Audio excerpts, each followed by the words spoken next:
Here's the thing I want to say. I had a very funny story for you guys this morning because I'm just like canvassing to the best of my ability without officially canvassing. Anytime I'm around someone, I immediately go like, "Oh, this is what's happening. Are you aware that there's an election happening today?" And I try to get them to vote for Zoran if they haven't already. Try to lock them down. And I had a very interesting Uber journey this morning, and I wonder if like the Uber drivers' children are actually HasanAbi heads, because I found the most interesting New York voter. Let's start here.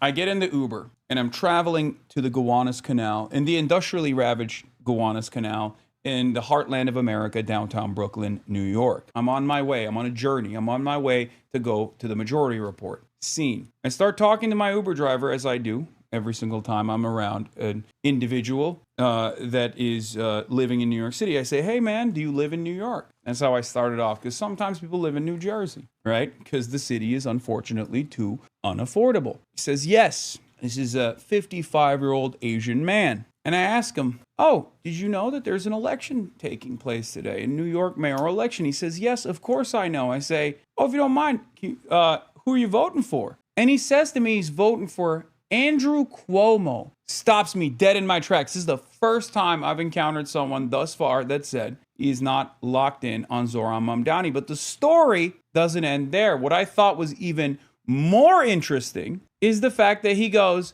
"I actually voted for Zoran Mamdani in the fucking primary." He tells me that he is a lifelong, solid, reliable D voter. And I saw this as an opportunity to convert a potential Cuomo vote back to Zoran Mamdani.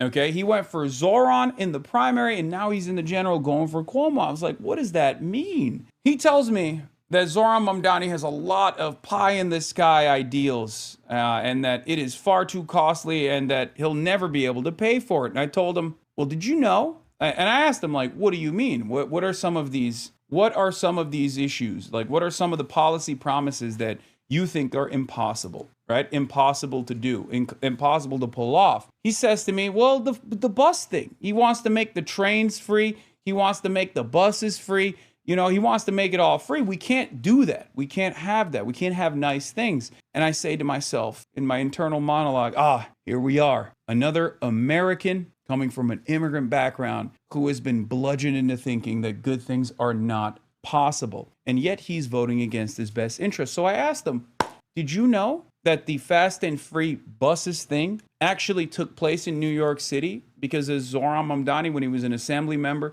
he actually got one of the lines to be free." He says to me, "No, I did not know that." I say, "Yeah." Then I ask him, where'd you hear about this? Don't you feel like a lot of these billionaires and a lot of these millionaires that don't mind if the city is unaffordable are actually just kind of lying to people to say that these things that are very possible, that have been done before, don't you feel like those guys are trying to manipulate people? Good working class people such as yourself?" He says, "Yeah." He says, "You're starting to convince me." He tells me his children are voting for Zoran. His children are actually pie-in-the-sky idealists, that they actually convinced him to vote for Zoran in the primary, and yet in the general there is a difference in opinion. That's when I was like, I wonder if his kids are actually fans of mine, but like couldn't convince their dad. If any of you guys in here, if you had a similar situation with your parents, they went for Zoran in the primary, and then in the general they kind of wanted to move in the direction of Cuomo, just speak out. You got to push your parents a little bit more, guys. Have conversations with them. I was able to, I think, convince him that voting for Zoran, just like he did in the primary, but also in the general as well, would be the good thing to do in this circumstance, because it was actually the billionaires and millionaires that were out to get him. I asked him, what did you think about Bernie Sanders back in the day? He said he liked Bernie Sanders. He liked Bernie Sanders quite a bit. He ended up voting for Hillary Clinton, of course, in the general, but like he was a fan of Bernie Sanders and still is. And I said, well, remember what people did to Bernie Sanders in the primary, and how much they attacked him, and how they never stopped really attacking him. And yet we now realize that his politics, his vision for change was correct. That's what they're trying to do to Zoran Mamdani. And I think that was a decent way to get him to change his mind on this. But once again, I will never feel satiated. I will never feel as though it is a given. I have been hurt too many times before, And I too, as a lifelong leftist, am always going to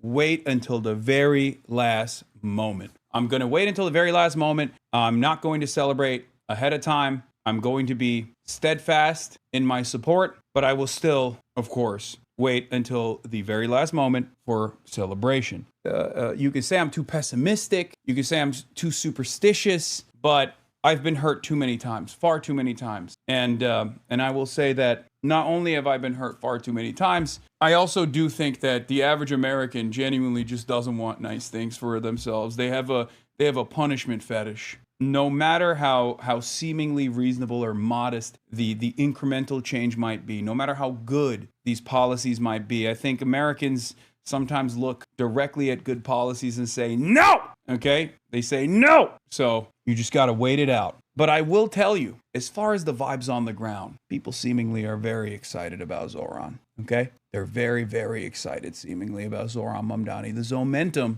does seem palpable. Americans would rather shoot ourselves in the foot than let someone undeserving have our shoes. Well, there's that. But then there's also the people that unironically feel as though they don't deserve nice things, that they have destroyed all confidence within themselves, the confidence they have within themselves to make change. They've destroyed all of the hope because they've been hurt time and time again. So that is part of the reason why. Who knows? How do you call yourself a lifelong leftist when you eat with your right hand? Good one, comrade.